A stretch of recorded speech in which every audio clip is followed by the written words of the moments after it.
الحمد للہ رب العالمین والصلاة والسلام علی خیر الخلق محمد وعلی آلہ وصحبہ اجمعین۔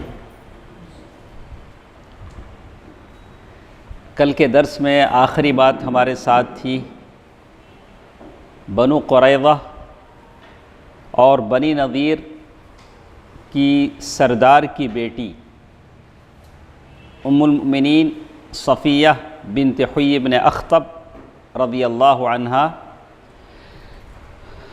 ان سے اللہ کے نبی صلی اللہ علیہ وسلم نے شادی کیا، آزاد کر کے ان کو شادی کیا، اور شادی کرنے کے بعد ان کے چہرے پر ایک دھبا داغ دیکھا تو پوچھا کہ یہ کیا ہے؟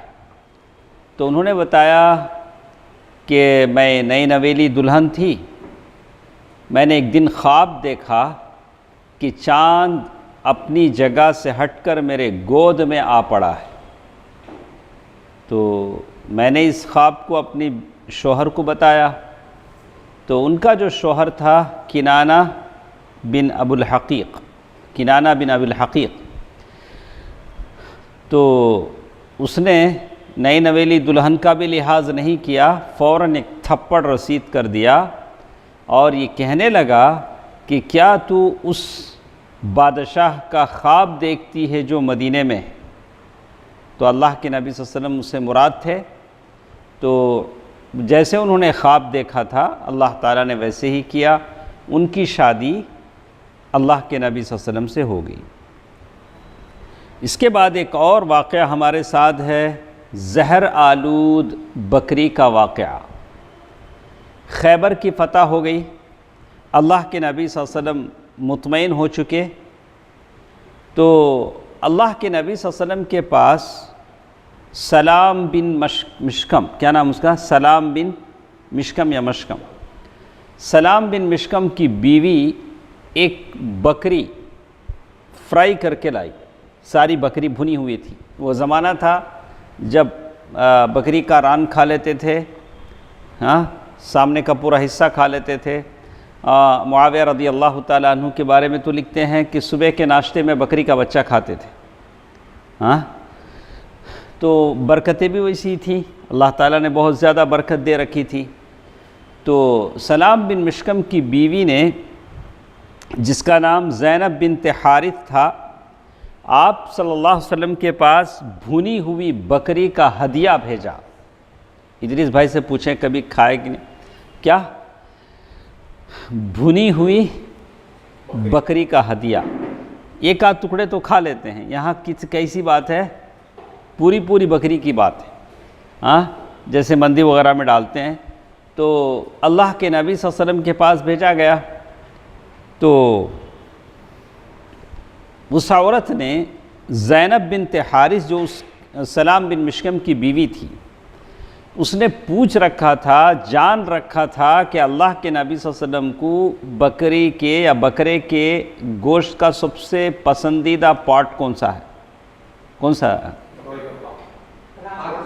ہاتھ کا دستہ، اسے کیا بولیں گے؟ دستہ۔ تو کہتے ہیں، تو اس نے کیا کیا، پوری بکری میں سے اسی دستے میں زہر ملایا، دستے کا جو حصہ ہے اسی میں کیا کیا؟ زہر ملایا، خوب زہر ملا دیا تھا، اور باقی حصے کو اس نے زہر آلود کر دیا تھا۔ پھر اسے لے کر اللہ کے نبی صلی اللہ علیہ وسلم کے پاس آئی اور آپ کے سامنے رکھا، تو اللہ کے نبی صلی اللہ علیہ وسلم نے دستے کا ایک ٹکڑا اٹھایا اور اسے منہ میں ڈال کر چبانا چاہا۔ اللہ کے نبی صلی اللہ علیہ وسلم نے منہ میں ڈال کر اس کو چبانا چاہا، پھر تھوک دیا۔ اللہ کے نبی صلی اللہ علیہ وسلم نے اس کو کیا کر دیا؟ تھوک دیا۔ پھر فرمایا کہ یہ ہڈی مجھے بتلا رہی ہے کہ اس میں زہر ملا دیا گیا ہے۔ سبحان اللہ، کیا بولا اللہ کے نبی نے؟ یہ ہڈی مجھے بتلا رہی ہے کہ اس میں کیا ملا دیا گیا ہے؟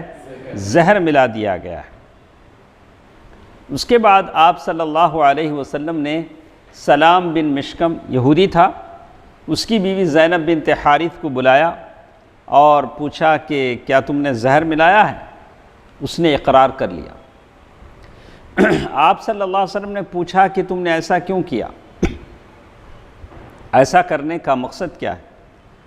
تو زینب بنت حارث جو یہودیہ عورت تھی، اس نے کہا میں نے سوچا کہ اگر محمد صلی اللہ علیہ وسلم دنیا کی طرح کوئی ایک بادشاہ ہیں تو ان سے ہم کو نجات مل جائے گی، زہر اثر کرے گا، دنیا کی طرح ایک بادشاہ ہیں اور ایسے ہی دعویٰ کریں تو ہم کو نجات مل جائے گی، اور اگر نبی ہیں تو اللہ ان کو بتا دے گا۔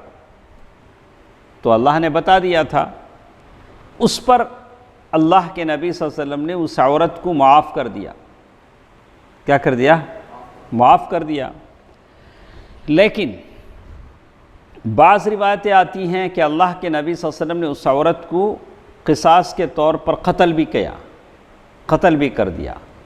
تو ان دونوں میں تطابق کی شکل ایسی دی گئی ہے کہ اللہ کے نبی صلی اللہ علیہ وسلم کے ساتھ ایک اور صحابی تھے، بشر بن برا، کیا نام تھا ان کا؟ بشر بن برا بن معرور۔ کیا نام تھا؟ بشر بن برا بن معرور رضی اللہ عنہ۔ تو وہ بھی اللہ کے نبی صلی اللہ علیہ وسلم کے ساتھ بیٹھے ہوئے تھے، انہوں نے کھا لیا، اس زہر سے ان کا انتقال ہو گیا۔ تو پہلے تو اللہ کے نبی صلی اللہ علیہ وسلم نے ان کو معاف کر دیا اس عورت کو، لیکن جب بشر بن برا بن معرور رضی اللہ تعالیٰ عنہ کا انتقال ہو گیا تو اللہ کے نبی صلی اللہ علیہ وسلم نے جان کے بدلے جان قصاص کے طور پر اس عورت کو کیا کر دیا؟ قتل کرا دیا۔ تو اس طرح سے یہ واقعہ ہوا۔ اب ایک اور بات یہاں انہوں نے بیان کیا کہ یہ جو جنگ خیبر ہوئی، اس میں فریقین کے کتنے لوگ قتل ہوئے تھے؟ تو قتل ہوئے یا شہید ہوئے؟ خیبر کے پورے معرکے میں جو مسلمان شہید ہوئے ان کی تعداد 16 ہے۔ کتنا؟ پورے خیبر کی پوری جنگ سے ابتدا سے انتہا تک 16 مسلمان شہید ہوئے۔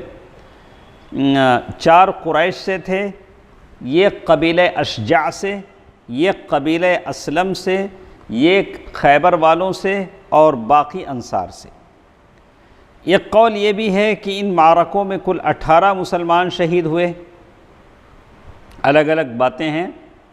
اور یہود کے 90 پر 3 آدمی قتل ہوئے، 90 پر 3 آدمی اس میں قتل ہوئے۔ اس کے بعد ایک اور چیز جو ہم لوگ سننے جا رہے ہیں، فدق کے علاقے کے بارے میں۔ فدق کا جو ذکر ہے آپ اکثر ہمیشہ سنتے ہیں، یہ رافضی شیعہ اس کا بہت زیادہ ذکر کرتے ہیں کہ باغ فدق جو اللہ کے نبی صلی اللہ علیہ وسلم کا تھا، اللہ کے نبی صلی اللہ علیہ وسلم کی بیٹی فاطمہ رضی اللہ عنہا، فاطمۃ الزہرا کا حق بنتا تھا، اس حق سے ابو بکر رضی اللہ تعالیٰ عنہ نے محروم کیا۔ کس کو؟ فاطمہ رضی اللہ تعالیٰ عنہ کو نہیں دیا۔ تو یہ ایک الزام ہے جو پہلے خلیفہ پر رافضہ شیعہ کی طرف سے دھرا جاتا ہے۔ تو جب اللہ کے نبی صلی اللہ علیہ وسلم کے انتقال کے بعد جب فاطمہ رضی اللہ تعالیٰ عنہ ابو بکر رضی اللہ تعالیٰ عنہ کے پاس گئیں اپنے باپ کی وراثت کے لیے، تو انہوں نے کہہ دیا کہ انبیاء جو کچھ چھوڑتے ہیں ان کی اولاد کی طرف نہیں جاتا، بلکہ وہ کیا ہو جاتا ہے؟ بیت المال کے لیے وقف ہو جاتا ہے، اللہ کے لیے ہو جاتا ہے۔ تو سیدھی بات تھی۔ رسول اللہ صلی اللہ علیہ وسلم نے خیبر پہنچ کر محیصہ بن مسعود رضی اللہ عنہ کو اسلام کی دعوت دینے کے لیے فدق کے یہود کے پاس بھیج دیا تھا۔ خیبر تو فتح ہو چکا تھا، لیکن آس پاس تھوڑے اور بھی ایریے تھے جس میں یہود بستے تھے، تو اللہ کے نبی صلی اللہ علیہ وسلم نے وہاں لوگ بھیجے۔ تو یہاں محیصہ بن مسعود رضی اللہ تعالیٰ عنہ کو بھیجا کہ وہ باغ فدق کے لوگوں کو دعویٰ کریں، مگر جب اللہ نے خیبر میں فتح فرما دیا تو فدق کے علاقے کی یہودیوں کے دلوں میں رعب بیٹھ گیا، ڈر بیٹھ گیا، اور انہوں نے رسول اللہ صلی اللہ علیہ وسلم کے پاس آدمی بھیج کر اہل خیبر والوں کا جو معاملہ تھا ویسے انہوں نے بھی کیا کر لیا؟ مصالحت کر لی کہ آپ کے علاقے میں ہم کام کریں گے، آدھی پیداوار کیا کیجئے؟ ہم کو دے دیجئے۔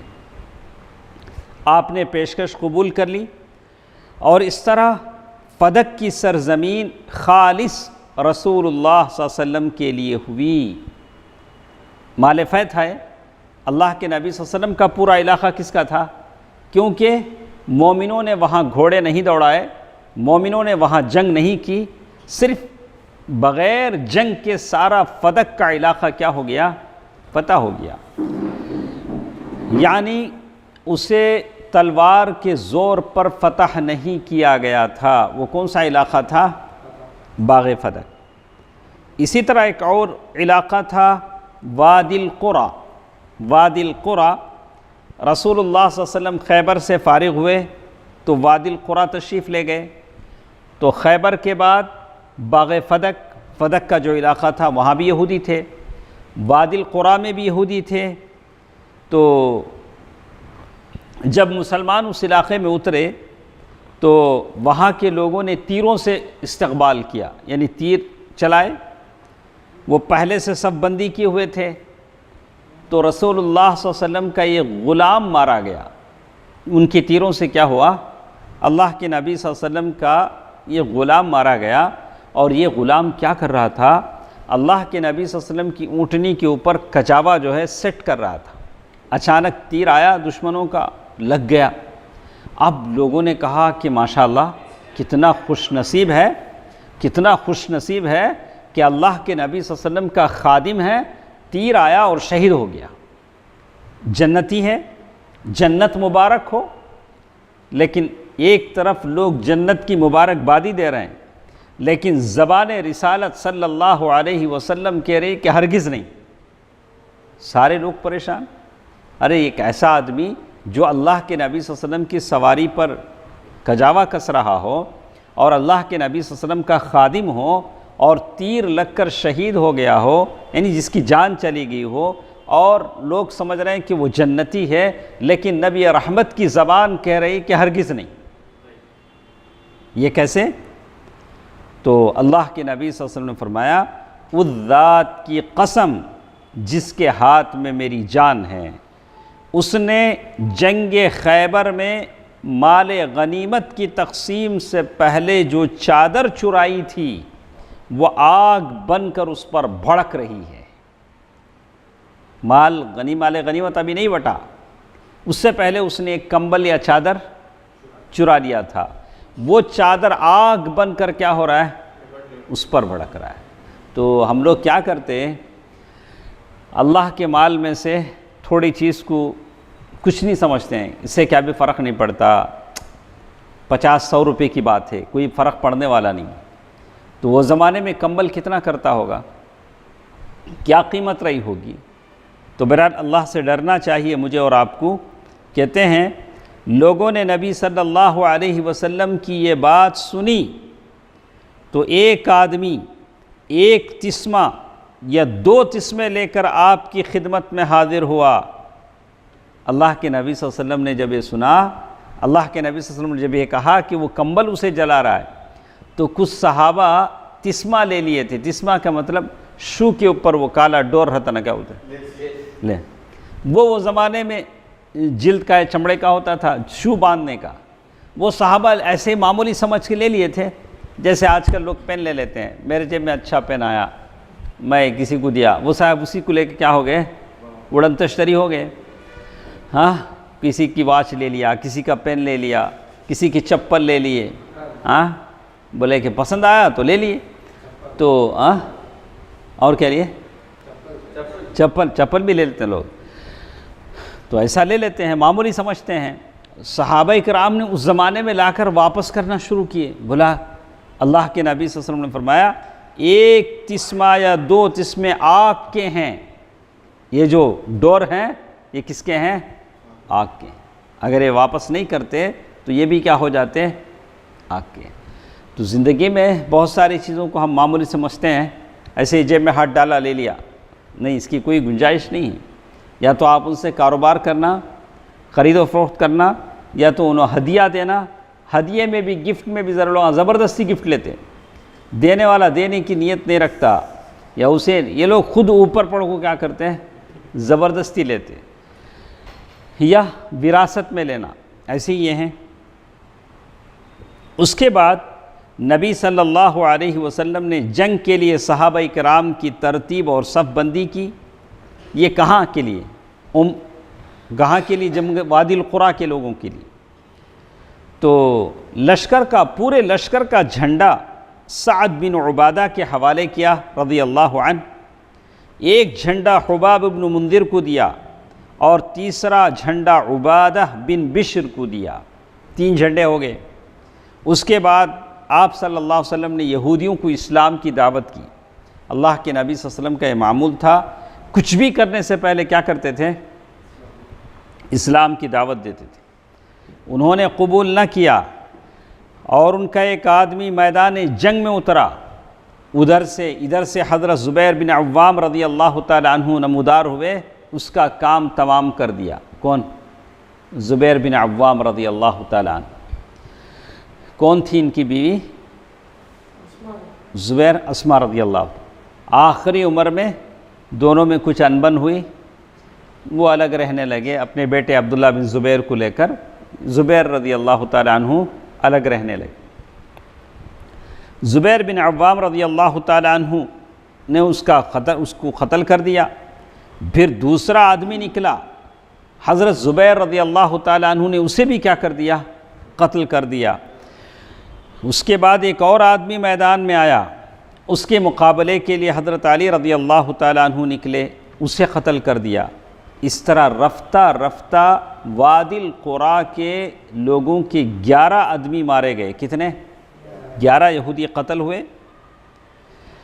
تو کہتے ہیں جب ایک آدمی مارا جاتا تو نبی صلی اللہ علیہ وسلم باقی یہودیوں کو اسلام کی دعوت دیتے۔ دیکھیے ماشاءاللہ کیا دعوتی زندگی اللہ کے نبی کی ہے۔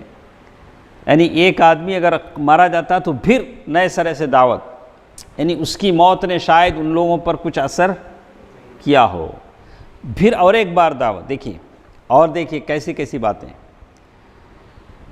اس دن جب نماز کا وقت ہوتا، آپ صلی اللہ علیہ وسلم صحابہ کرام کو نماز پڑھاتے، پھر پلٹ کر یہود کے بالمقابل چلے جاتے اور انہیں اسلام اللہ اور اس کے رسول کی دعوت دیتے، پھر لڑائی ہوتی، کنٹینیوس لڑائی ہوتی، پھر واپس آتے، نماز پڑھتے، پھر جاتے، پھر دعوت دیتے، پھر لڑائی ہوتی، ایسے ہی معاملہ تھا۔ دوسرے دن صبح آپ پھر تشریف لے گئے، لیکن ابھی سورج اوپر تک نہیں آیا تھا، سارے وادی القریٰ کی یہودی آئے، ہاتھوں میں جو کچھ تھا مسلمانوں کے سامنے ڈال دیا۔ تو مطلب یہ ہوا کہ آپ صلی اللہ علیہ وسلم نے وادی القریٰ کے علاقے کو بزور طاقت فتح کیا تھا، اللہ تعالیٰ نے اس کی فتح مندی دی تھی۔ رسول اللہ صلی اللہ علیہ وسلم نے وادی القریٰ میں 4 روز قیام فرمایا۔ اب پہلے سے ہم لوگ پڑھتے آئے ہیں، جب بھی اللہ تعالیٰ اللہ کے نبی کو کسی علاقے میں فتح مندی دیتے، اللہ کے نبی وہاں 3 دن تک کیا کرتے؟ ٹہرتے، اور جو مال غنیمت ہاتھ آیا اسے صحابہ کرام پر تقسیم کر دیا۔ البتہ زمین اور کھجور کے باغات کو یہود کے ہاتھ میں رہنے دیا، خیبر جیسا معاملہ طے کر لیا۔ تو ہم لوگ کیا کیا پڑھ لیے ہیں؟ خیبر، فدق، وادی القریٰ، تیمہ، یہ سب ابھی بھی نام ہیں تیمہ۔ تو تیمہ کی یہودیوں کو جب خیبر، فدق، اب تیمہ کے جو یہودی تھے ان کو معلوم ہوا اچھا خیبر فتح ہو گیا، فدق فتح ہو گیا، وادی القریٰ فتح ہو گیا، تو اب وہ سوچے اچھا یہی ہے کہ ہم لوگ خود آگے بڑھ کر کیا کریں؟ سرنڈر ہو جائیں۔ تو ایک آدمی بھیج کر انہوں نے اپنے آپ کو حوالے کر دیا، اور اللہ کے نبی صلی اللہ علیہ وسلم نے ان کے لیے ویسے خط لکھ دیا کہ یہ معاہدہ جاری رہے گا، جیسے یہودی خیبر کے لیے ہے ویسے یہ تیمہ والوں کے لیے بھی ہے۔ اس کے بعد یہ سارے علاقے جو یہودی تھے، خیبر، فدق، وادی القریٰ، تیمہ، وادی القریٰ کے بعد تیمہ نے، اور کوئی علاقہ تو ہے نہیں۔ تو اس کے بعد اللہ کے نبی صلی اللہ علیہ وسلم مدینے کو واپس ہو رہے ہیں۔ واپسی کے دوران اللہ کے نبی صلی اللہ علیہ وسلم ایک وادی کے قریب پہنچے تو صحابہ کرام بلند آواز سے اللہ اکبر لا الہ الا اللہ کہنے لگے بلند آواز سے۔ رسول اللہ صلی اللہ علیہ وسلم نے فرمایا کہ آپ اپنے آپ میں نرمی کرو، تم لوگ کسی بہرے اور غائب کو نہیں پکار رہے ہو، ایسا چیخنے کی ضرورت نہیں ہے، بلکہ اس ہستی کو پکار رہے ہو جو سننے والی اور قریب ہے۔ اللہ کو ہم پکارتے ہیں مناجات سے، جہاں زور سے پکارنا ہے اذان ہے، اذان آہستہ قرات سے دیں گے تو کوئی یہ نہیں ہوگا، اذان زور سے بولنے کی چیز، اسے زور سے بولنا ہی ہے، ٹھیک ہے؟ جیسے عمران دیتے ہیں اذان، اچھا اللہ قبول فرمائے، ہاں اللہ، اچھا تو ایسا ہوتا ہے شادی کے بعد، مطلب تو اللہ تعالیٰ اور طاقت دے، قوت دے، اللہ تعالیٰ برکت دے، ہاں اللہ تعالیٰ قبول فرمائے۔ کہتے ہیں تو نیز اثناء راہ میں، تو کہتے ہیں کہ راستے میں سفر جاری ہے، رات بھر سفر جاری رکھنے کے بعد اللہ کے نبی صلی اللہ علیہ وسلم دیکھیے، یہاں آپ ہی کے دیکھیے کیسی حدیث ہے، رات بھر اللہ کے نبی صلی اللہ علیہ وسلم سفر کر رہے ہیں، راستے میں ایک جگہ پڑاؤ ڈالیں، اللہ کے نبی صلی اللہ علیہ وسلم نے حضرت بلال ادا دینے کی ذمہ داری کس کی؟ بلال رضی اللہ تعالیٰ۔ اللہ کے نبی صلی اللہ علیہ وسلم نے بلال رضی اللہ تعالیٰ عنہ کو تاکید فرمایا کہ ہمارے لیے رات پر نظر رکھنا، رات میں فجر کے وقت اذان دینے کی ذمہ داری کس کی ہے؟ آپ کی ہے، بھلے ہم تھک گئے ہیں لیکن آپ خیال رکھیں، یعنی صبح ہوتے ہی نماز کے لیے بیدار کر دینا۔ لیکن بلال رضی اللہ تعالیٰ عنہ بھی انسان تھے عام آدمیوں کی طرح، ان کی آنکھ بھی لگ گئی، وہ بھی کیا ہو گئے؟ سو گئے۔ وہ اپنی سواری کے ساتھ ٹیک لگائے بیٹھے تھے، ایسا ٹیک لگا کے دیکھ رہے تھے یہاں سے سورج کا وہ شعاعیں، یا وہ حساب سے وہ زمانے میں جیسے فجر کا وقت کیسے پتہ چلتا تھا ان کو معلوم تھا، لیکن ٹیک لگ کر کیا ہو گیا؟ سو گئے۔ پھر کوئی نیند سے نہیں جاگا یہاں تک کہ دھوپ آ گئی، دھوپ آنے تک سوتے رہے۔ اس کے بعد سب سے پہلے جس کی نیند کھلی وہ اللہ کے نبی صلی اللہ علیہ وسلم تھے۔ اللہ کے نبی صلی اللہ علیہ وسلم نے پھر لوگوں کو بیدار کیا، پھر اللہ کے نبی صلی اللہ علیہ وسلم اس وادی میں جہاں قیام کیا تھا اس کو چھوڑ کر کیا کرے؟ ذرا دور گئے، وہاں سے نکل کر تھوڑی جہاں سو گئے تھے ذرا دور گئے، پھر لوگوں کو فجر کی نماز پڑھائی، پھر سارے لوگوں کو کیا کیا؟ فجر کی نماز پڑھائی۔ کہا جاتا ہے کہ یہ واقعہ کسی دوسری سفر میں پیش آیا تھا، وہ دونوں طرح کی روایتیں ہیں۔ خیبر کے معرکوں کی تفصیلات پر غور کرنے سے معلوم ہوتا ہے کہ نبی صلی اللہ علیہ وسلم کی واپسی یا تو 7 سن ہجری کے سفر کے آخر میں ہوئی تھی یا ربیع الاول کے مہینے میں۔ اس کے بعد اور بھی کچھ سریے ہوئے ہیں۔ سریہ ابان بن سعید نبی صلی اللہ علیہ وسلم کے سپہ سالار، اللہ کے نبی صلی اللہ علیہ وسلم کے جو سپہ سالار تھے وہ اچھی طرح جانتے تھے کہ حرمت کے مہینوں کے ختم ہونے کے بعد مدینے کو مکمل طور پر خالی چھوڑ دینا ہوش مندی کے خلاف ہے، اس لیے کہ آس پاس کے جو بدو تھے حرمت کے مہینوں کے فوری بعد کیا کرتے تھے؟ حملہ کرتے تھے۔ ایسے وقت میں مدینے کو سپاہیوں سے خالی کر دینا تھوڑا اندیشے والی بات تھی۔ حالت یہ تھی کہ مدینے کے آس پاس ایسے بدو مقیم ہیں جو لوٹ مار اور ڈاکہ زنی کے لیے مسلمانوں کی غفلت کی منتظر ہیں۔ اسی لیے جن دنوں میں آپ صلی اللہ علیہ وسلم خیبر تشریف لے گئے تھے انہی دنوں میں آپ صلی اللہ علیہ وسلم نے بدوؤں کو خوف زدہ کرنے کے لیے ابان بن سعید رضی اللہ عنہ کی کمان میں نجد کی طرف ایک سریہ بھیج دیا تھا۔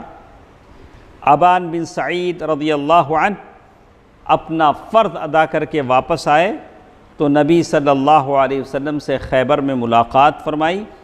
اس وقت آپ خیبر فتح فرما چکے تھے۔ اس کے بعد ایک اور چیز ہمارے ساتھ ہے، غزوہ ذات الرقاع۔ غزوہ کتنا ٹائم ہے؟ 15 منٹ، ماشاءاللہ پوری چیز تفصیل سے سن لیں گے انشاءاللہ۔ کیمرہ اچھا، غزوہ ذات الرقاع 7 سن ہجری، کتنا؟ 7 سن ہجری۔ اللہ کے نبی صلی اللہ علیہ وسلم احزاب خندق کے موقع پر جو لوگ لڑنے کے لیے آئے تھے وہ 3 طرح کے لوگ تھے۔ ایک قریش، دوسرے نجد کے علاقے کے لوگ غطفان، اور تیسرے وہ لوگ تھے، یعنی اللہ کے نبی صلی اللہ علیہ وسلم نے تینوں کو توڑ کر فارغ ہو گئے، یعنی تیسرا وہ بدو تھے جو نجد کے صحرا میں خیمہ زن تھے اور لوٹ مار کی کاروائیاں کرتے تھے۔ تو مشکل کیا تھا؟ اللہ کے نبی صلی اللہ علیہ وسلم نے مکے کے لوگوں سے مصالحت کر لی تھی، قریش کے لوگوں سے مصالحت کر لی تھی، یہودیوں کی ساری طاقت کو تہس نہس کر دیا تھا، یہودی ختم ہو چکے تھے، لیکن بدو تھے۔ بدو مطلب جو مدینے کے اطراف، جیسے وہ کیا بولیں گے، ان کا گھر ہم لوگ کیا بولتے ہیں، چڑیا والے بولتے ہیں، کیا بولتے ہیں؟ اچھا سمجھانا بولے تو ویسا بولنا، جن کا گھردار کچھ نہیں رہتا تھا، گھردار کچھ نہیں، جہاں پانی ملا وہاں بکریاں لے کے چلے گئے، جہاں روزی ملی وہاں چلے گئے۔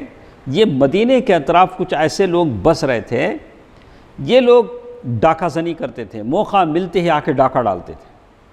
تو ان کا معاملہ تھا، ان کا رہن سہن مکانات اور قلعوں کے اندر نہیں تھا، اگر ایسا رہتا تو ان کو مٹانا آسان تھا۔ اس لیے اہل مکہ اور خیبر والوں کی بنسبت ان پر قابو پا لینا اور ان کے شر و فساد کی آگ کو بجھا دینا سخت دشوار تھا، بہت بڑا کام تھا۔ تو ان کے لیے کیا کر سکتے تھے؟ صرف جب جا کے حملہ کر دینا، ان کی تادیبی کارروائی کرنا۔ لیکن آج اگر یہ لوگ ادھر رہتے تھے، کل کہیں اور جگہ چلے جاتے، ایسی عجیب حالت ان کی تھی۔ ان بدوؤں پر رعب دبدبہ قائم کرنے کے غرض سے اللہ کے نبی صلی اللہ علیہ وسلم جب فوجوں کو بھیجتے تھے، تو امام بخاری رحمہ اللہ نے یہ غزوے کا ذکر کیا ہے، غزوہ ذات الرقاع۔ اس غزوے کا نام کیا ہے؟ ذات الرقاع۔ ایسا نام کیوں ہے؟ انشاءاللہ وہ آئے گا، ہم بولتے ہیں۔ ابو موسیٰ اشعری رضی اللہ تعالی عنہ بھی اس میں شریک تھے، تو معلوم یہ ہوتا ہے کہ خیبر کے بعد ہی یہ بات ہوئی تھی۔ تو اس کے موقع پر کہتے ہیں کہ نبی صلی اللہ علیہ وسلم نے قبیلہ انمار یا بنو غطفان کی 2 شاخوں، بنی ثعلبہ اور بنی محارب کے مل جانے، دونوں مل گئے تھے۔ تو اللہ کے نبی صلی اللہ علیہ وسلم نے جب سنا کہ مسلمانوں کے خلاف یہ قبیلے جمع ہو رہے ہیں، تو مدینے کا انتظام ابو ذر رضی اللہ عنہ یا عثمان بن عفان رضی اللہ تعالی عنہ کے حوالے کیا، اور 400 یا 700 صحابہ کرام کے ساتھ نجد کے علاقوں کا رخ کیا۔ پھر مدینے سے 2 دن کے فاصلے پر مقام نخل میں پہنچ کر بنو غطفان سے سامنا ہوا، لیکن جنگ نہیں ہوئی۔ البتہ اس موقع پر اللہ کے نبی صلی اللہ علیہ وسلم نے صلاۃ خوف پڑھائی، ڈر کی نماز جو جنگ میں پڑھی جاتی ہے، اللہ کے نبی صلی اللہ علیہ وسلم۔ صحیح بخاری میں ابو موسیٰ اشعری رضی اللہ تعالی عنہ سے روایت ہے۔ ابو موسیٰ اشعری رضی اللہ تعالی عنہ کب آئے مدینہ؟ اس سے پہلے کہاں تھے؟ ابی سینا میں تھے۔ خیبر کے وقت مدینہ آئے، تو معلوم یہ ہوتا ہے کہ غزوہ ذات الرقاع کب ہوا؟ خیبر کے بعد ہوا۔ اور اس میں ابو ہریرہ رضی اللہ تعالی عنہ بھی تھے۔ ابو ہریرہ کب آئے؟ خیبر کے بعد آئے۔ تو کہتے ہیں کہ ہم لوگ رسول اللہ صلی اللہ علیہ وسلم کے ساتھ نکلے، ہم 6 آدمی تھے اور ایک ہی اونٹ تھا۔ لوگ کتنے ہیں؟ 6۔ سوار ہونے کے لیے اونٹ کتنے ہیں؟ 1۔ سواری کے لیے اونٹ کتنے ہیں؟ 1۔ سوار ہونے والے کتنے ہیں؟ 6۔ کیسے سوار ہونا؟ باری باری سوار ہونا، تمہیں وہاں تک، میں یہاں تک نہیں. چھوٹے بچے ونڈو سیٹ ہونا بولتے نہیں بس میں، ٹرین میں، اچھا تو وہاں تک بیٹھ ونڈو سیٹ، میں وہاں تک بیٹھوں. بچپن میں ویسے نہ کرتے شاید بھائی؟ اچھا ویسی تھا، یاد ہے؟ اچھا تو بالکل ویسے ہی بات ہوتی تھی. تو یہاں باری باری تھے، اللہ کے نبی صلی اللہ علیہ وسلم کے ساتھ جو جا رہے ہیں کتنا؟ 6 آدمی ہیں، ایک اونٹ ہے. اللہ اکبر. ابو موسیٰ اشعری رضی اللہ تعالیٰ عنہ کہتے ہیں کہ اس سے ہمارے قدم چھلنی ہو گئے. کتنا چلیں گے؟ قدم کیا ہو گئے؟ چھل گئے پورے. اللہ اکبر. جزا اللہ عنا خیر الجزا، جزاہم اللہ خیرہ. تو کہتے ہیں میرے بھی دونوں پاؤں زخمی ہو گئے اور ناخن جھڑ گیا. ناخن کیا ہو گیا؟ جھڑ گیا.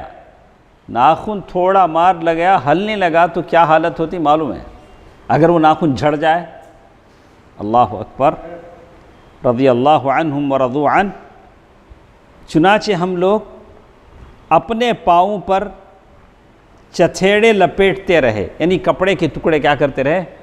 کیا بھی نہیں پاؤں میں، پاؤں. اسی لیے اس کا نام ذات الرقاع، چتھیڑوں والا، چندیاں بولتے نہیں، کیا بولتے کپڑوں کے؟ ہاں وہ لپیٹتے رہے، وہ نام پڑ گیا. کیونکہ ہم نے اس غزوے میں اپنے پاؤں پر کپڑوں کے چتھیڑے اور پٹیاں باندھ اور لپیٹ رکھی تھیں. رضی اللہ عنہم ورضوا عنہ. تو اسی لیے اس غزوے کا نام کیا تھا؟ غزوہ ذات الرقاع. اور ایک چیز بتاتے ہیں، صحیح بخاری ہی میں حضرت جابر رضی اللہ تعالیٰ عنہ سے یہ بھی روایت ہے کہ ہم لوگ ذات الرقاع میں نبی صلی اللہ علیہ وسلم کے ساتھ تھے. دستور یہ تھا، ہمارا طریقہ یہ تھا کہ سفر میں اگر ایک درخت ایسا مل جاتا تو ہم سارے لوگ ہٹ جاتے، اس درخت کے سائے میں اللہ کے نبی صلی اللہ علیہ وسلم آرام کرتے صلی اللہ علیہ وسلم. تو ایک بار نبی صلی اللہ علیہ وسلم نے پڑاؤ ڈالا اور لوگ درخت کا سایہ حاصل کرنے کے لیے ادھر ادھر کانٹے دار درختوں کے درمیان بکھر گئے، اس لیے کہ سایہ ہونا تھا. رسول اللہ صلی اللہ علیہ وسلم بھی ایک درخت کے نیچے اترے اور اسی درخت سے تلوار لٹکا کر سو گئے.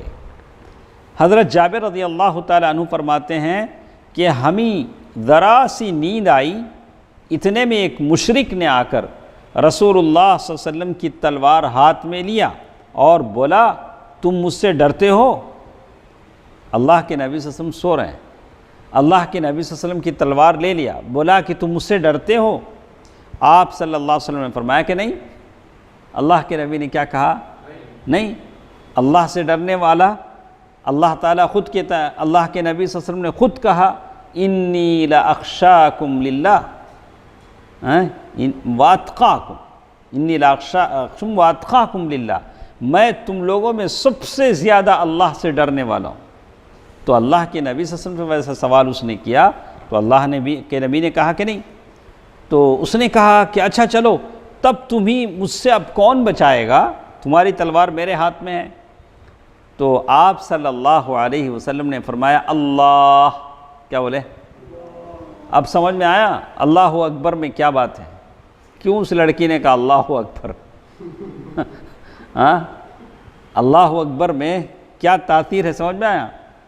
ہاں تو بہرحال اللہ اکبر اگر اس تاثر سے اگر آپ بولتے ہیں، جس تاثر سے میرے نبی رحمت نے سکھلایا بتلایا ہے، تو اس میں یہی تاثیر پیدا ہوتی ہے جو ہم نے دیکھا اور ہمیں نہیں، ساری دنیا دیکھ رہی، ساری دنیا دیکھ رہی ہے کہ وہ لوگ جو چیخ رہے ہیں اپنے معبودوں کا نام لے کر، ان کی چیخ میں ایک انتقامی اور فساد طبیعت کی چیخ ہے، لیکن یہ جو کہہ رہی ہے اس میں ایک اللہ سے مدد لینے کے لیے وہ پکار ہے. پکار اور پکار میں فرق ہوتا ہے. تو کہتے ہیں میں نے کہا اللہ، تو اب وہ آپ نے فرمایا اللہ.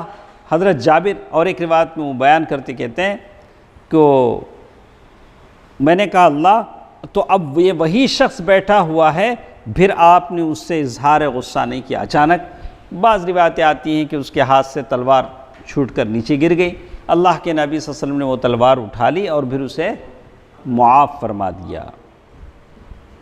جیسے ابو عوانہ کی روایت میں اتنی تفصیل اور ہے کہ جب آپ نے اس کے سوال کے جواب میں اللہ کہا تو تلوار اس کے ہاتھ سے گر پڑی، پھر وہ تلوار رسول اللہ صلی اللہ علیہ وسلم نے اٹھا لی اور فرمایا اب تمہیں مجھ سے کون بچائے گا؟